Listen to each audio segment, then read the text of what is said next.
Nós podemos pensar inicialmente que essa sociedade ela vai pensar que a criatividade ela vai ser um dom ou então algo que vai estar relacionado também com a produção de cientistas ou de artistas.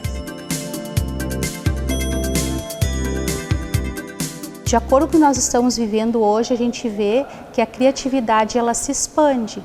No momento que eu falo na questão da inovação, eu vejo essa criatividade se expandindo para outros campos e entrando nas relações de produção, entrando nas relações de consumo.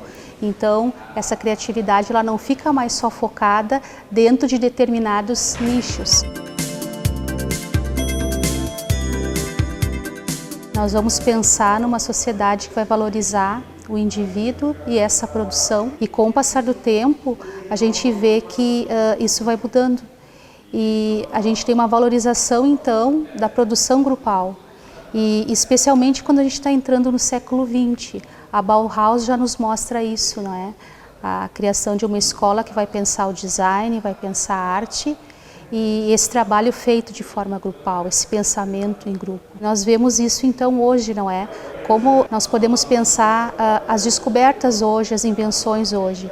Nós não falamos mais num grande indivíduo descobrindo algo, criando algo, mas essa criação sendo feita num grupo, numa universidade, e algo é produzido a partir dessa reflexão, dessa discussão. Então isso é um reflexo do que nós estamos vivendo, das redes sociais, não é? Dessa vivência dentro da cibercultura que vai nos trazer isso.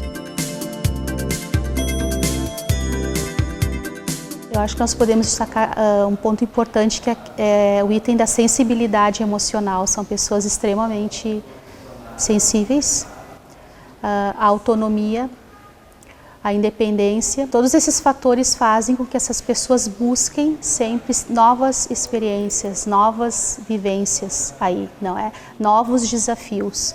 Então, por isso que eu retomo a questão da importância da escola, da universidade e da família, não é? Permitir essas experiências, porque isso vai agregar e vai trazer esta independência, não é? A busca de novos desafios para esses indivíduos.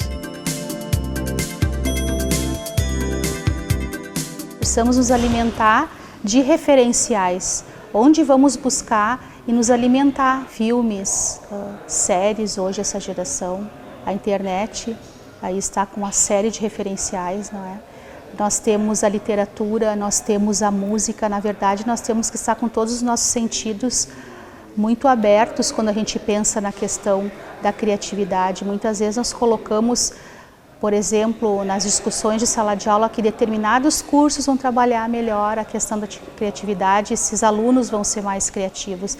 Na verdade, todos os cursos deveriam pensar em como trabalhar isso. O que nós vamos oferecer e nós vamos desenvolver com o nosso aluno para que ele possa trabalhar bem a criatividade, desenvolver o seu potencial, viver novas experiências e não experiências repetitivas, mecânicas. Eu acho que é um desafio para o professor como trabalhar de forma criativa em sala de aula. Nem sempre vamos conseguir fazer toda a aula ser criativa, mas eu acho que um ponto que vai talvez despertar algo, florescer algo nesse aluno é trazer empatia, se colocar no lugar do aluno e tentar perceber, eu gostaria de estar fazendo essa atividade ela me toca, ela é sensível ou não? Precisamos fazer ajustes, precisamos fazer mudanças para ir tornando essas aulas mais interessantes e permitir cada vez mais o que? A participação do aluno, porque quando a gente pensa na questão da criatividade, a passividade ela não pode se fazer presente. O aluno passivo, a figura passiva, contemplar apenas, tem que haver a interação, tem que haver a troca. A gente sabe que é um desafio para o professor, porque nem sempre isso é possível, isso é bem difícil.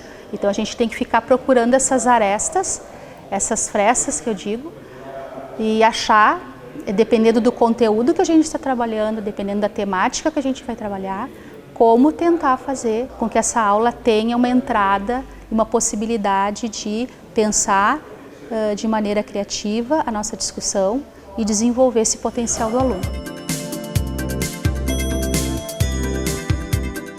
Eu acho que nós chegamos até aqui hoje em função da criatividade de muitos. Dizer que as gerações mais antigas foram menos criativas seria um erro. Eu acho que o que vai acontecer é que a criatividade, ela talvez esteja sendo vivenciada ou desenvolvida de uma forma diferente.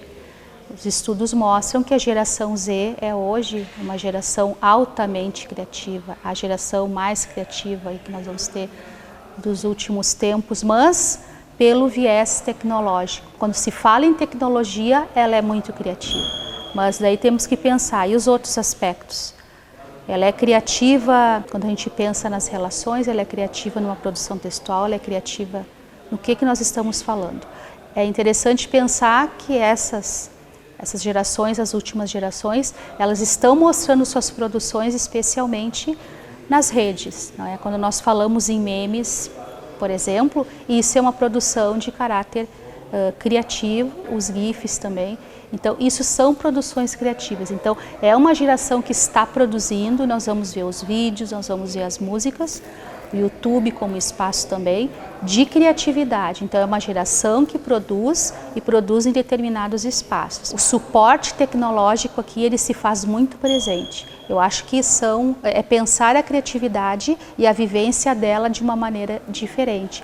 E eu diria também que os criativos me parecem que se dedicavam a uma determinada habilidade, a uma determinada discussão, né? Ele vai ser um escritor, ele vai ser um pintor, ele vai ser um cineasta, mas parece que hoje nós estamos buscando desenvolver a nossa criatividade não apenas só dentro de uma perspectiva ou de um viés. Então a gente começa a ver também essa figura que traz e carrega e desenvolve a sua criatividade por N vieses.